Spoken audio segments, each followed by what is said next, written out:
Hi, my name is Mark. By the way, if I look or sound a little bit weird, I'm still sort of sick, but as I always mention in these sorts of situations, videos ain't gonna record themselves. So again, welcome to the series where I write a song and show you guys my process. As I mentioned in the last episode, I sort of record these videos in advance, depending on how much stuff I've got going on, and while I'm recording this video, a couple of episodes have already come out, and we've gotten some mixed results. In my DMs, people tell me the series is cool, but it's not really getting as much views, nor likes, nor stuff like that. But again, because I enjoy doing these, and as I mentioned in the first episode, I think, after I finish composing the song, I'll record it on guitar. I'll record the demo of it like I do in any other song I do, adding some drums, some orchestral stuff here and there, and probably the focus of this channel, the guitar parts, so you can stay tuned for that, because the same way there's a little bit of a process going on when it comes to the composing side of it, also a huge part of it comes down to the way you produce and record a song. And it's like with everything else in music, there's not like there's a correct way to do it, there are just ways that are easier and that have more pros than cons, but we haven't gotten to that part yet. And as I mentioned in the last episode, I got a new recording software. The other one kept corrupting the screen recording files of the last two videos.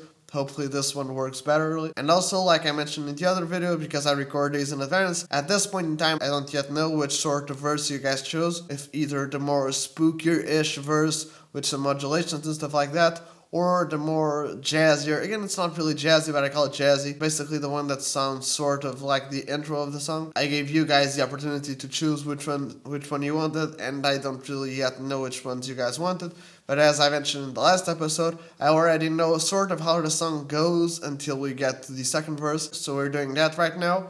In the previous episode, again, go check it out, and all the other episodes if you haven't already. But in the last episode, we took what I consider like the main riff of the song, and then we did some variations. We sort of harmonized it a little bit, added some extra chords and stuff like that, and talked a little about keeping the momentum of the song and keeping the general vibe of the song by repeating some parts here and there that really aren't from that part.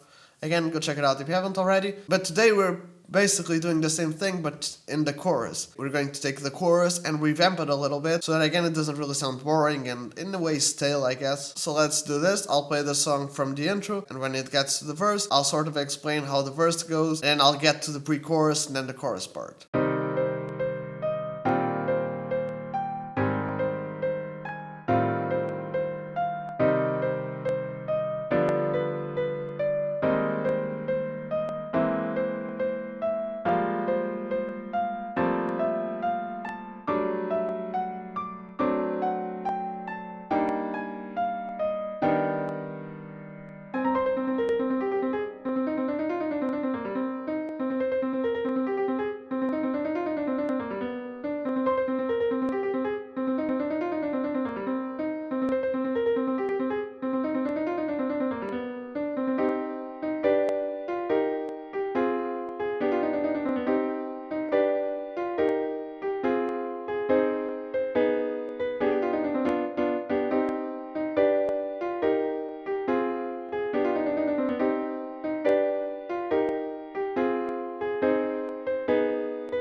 And in this part we would get the verse. Again, depending on which one you choose, it will sound a little bit different of course, but the main gist of it is that after that little break of da with that little offbeat thingy, we either get like these arpeggiating chords and then we get like a higher melody that builds up with the same sort of chords but sort of modulating here and there, or we get again from that break of the offbeat rhythm of the last part of the chorus of the da, and then we get these big chords. I imagine them as like these swelling chords. Again, of course, in piano we can't really swell chords in, but when we produce the song I'll get some swelling chords. And then we sort of recreate the intro again in big chords, but with a melody on top of it, sort of making these pretty transitions between chords. And then either way, they both end with like this resting note. Then we pick up with this riff right here.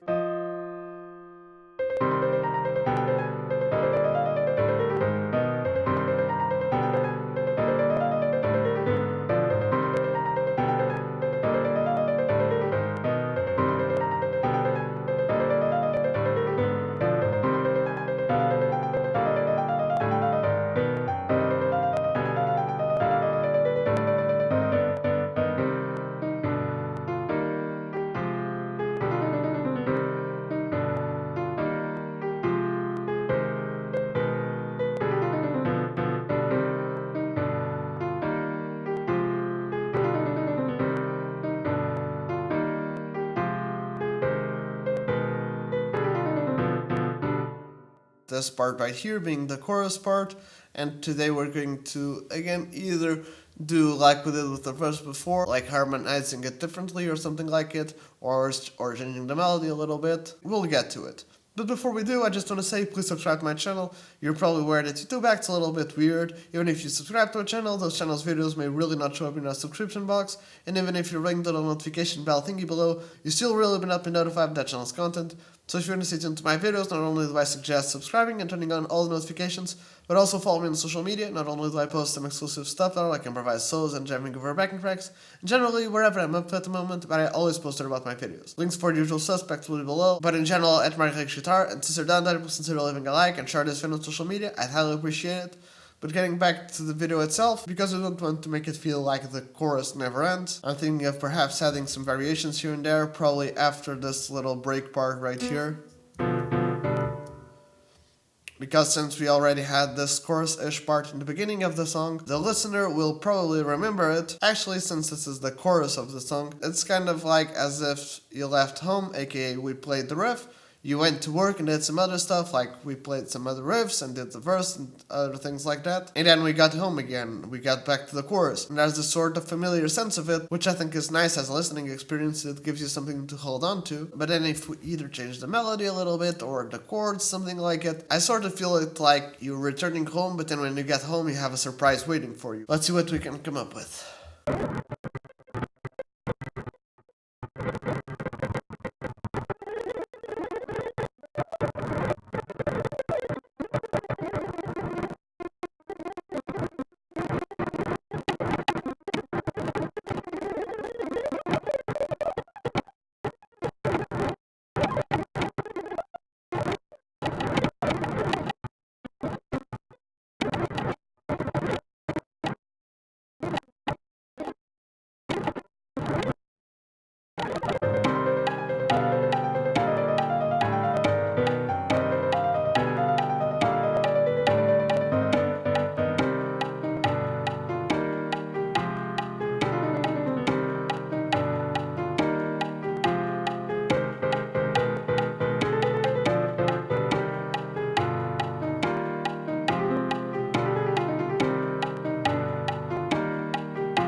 Okay, so I think I now have something I'm okay with. As you were probably able to notice, the thing I most focused on is this little offbeat groove, which I ended up adding to that previous bar.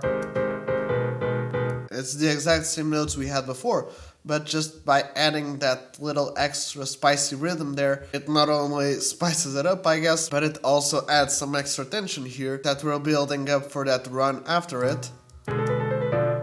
Now listening to it isolated, I don't really think I'm satisfied with it.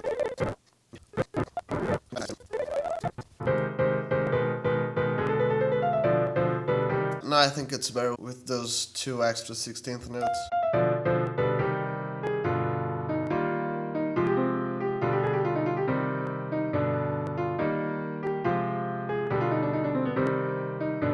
Didn't really notice the extra bar in the playthrough, but now I did and I erased it.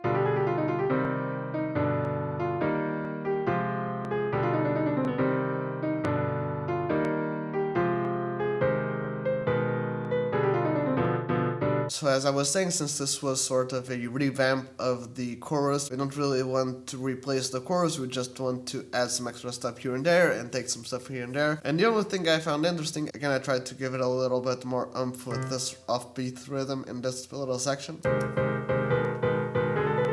Then we have this scalar run. And it almost starts as this like A half whole diminished run. And then this C harmonic minor run, and then the same break we had before, and then this part right here.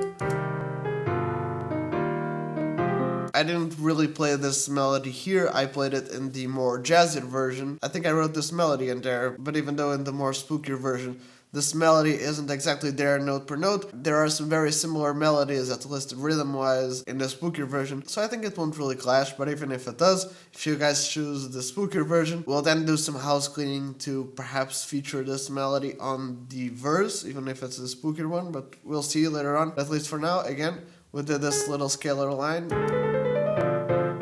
the little break, and then we start the verse almost as if we were going to do the same thing. But honestly, it sort of acts like a harmony of the melody.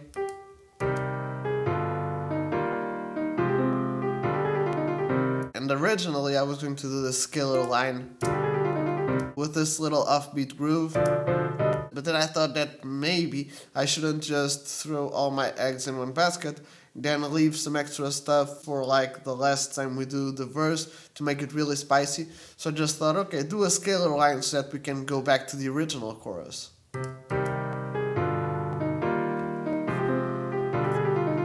Oh, and I forgot to mention, but the chords that are going on are the same chords as in the regular chorus. And this little line right here, it's pretty much like a natural minor or harmonic minor melody thingy. We don't really have a B nor a B flat, so it can be either one of them. But because we're playing it over a G major chord, it's effectively a harmonic minor line.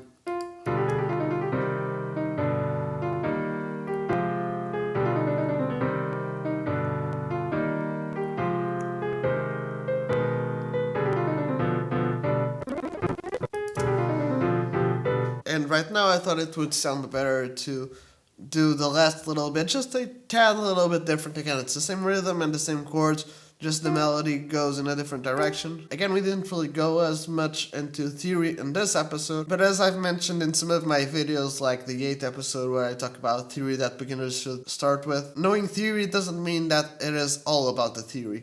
Knowing theory means that when you're trying to write something or you're trying to compose or even solo over something, you should still try and use your ears. Not just rely on, oh, these notes sound good or these notes don't. You should use theory for one, analyze what you did. Like in this case, I was audiating most of this stuff and thinking, oh, okay, what do I think would sound cool in this? Oh, okay, I think we should focus more on that offbeat groove thingy. So I listen to the chorus and I think, okay, where can I add that groove that doesn't really clash in too much and that fits in well? That's what I did. I did it here, and I changed the melody in a couple of spots, and then I just listened to it and I thought, okay, this run right here, these notes right here, the A flat and the B, are in the C harmonic minor scale, which is sort of the scale we were basing the song in. Not 100% C harmonic minor, but at least somehow in C minor. But then there's this A here, what does this A mean and whatever. And I used my theory to say, oh, okay, since we're playing over an A flat diminished chord, and since we have the notes A flat, A, or in this case like it is here, B double flat, B, and this C right here, which I consider as part of the C harmonic minor one, but whatever. But wherever they can also be part of an A flat half whole diminished scale, because those notes are from that scale and we're playing over an A flat diminished chord. Makes sense, right? I wasn't really thinking, oh, okay, now I need to do notes from the A flat half whole diminished scale. I wasn't really thinking about it this way. And I don't really think that's the way you should do it. But anyways, I'm probably rambling now. Please tell me what you guys think in the comment section below. Did you like this verse? Did you not? Again, leave suggestions below for what you think the next part should be. Any modifications you think I should add here and there. Or if there was something you agree, you did not agree, something I missed, something I should have said, something you want me to explain a little bit betterly, leave them in the comment section below and I'll do it in the next episode. And as I always mention in these sorts of videos, if you want to take either a melody, a riff, a chord progression, or a section of the song and do a song of your own, or try to build something in your own way, please do it and either post it on Instagram or YouTube and then DM it to me, because I'd really like to see and share what you guys can come up with. But yeah, check out some of my other videos. Not only do I do composing videos like this one, not only sharing tips and tricks and a series of videos where I compose a song and share you guys my process, but I also do guitar lessons and talk about stuff in the guitar/music industry. And I have this Yates series, You Ask I Teach.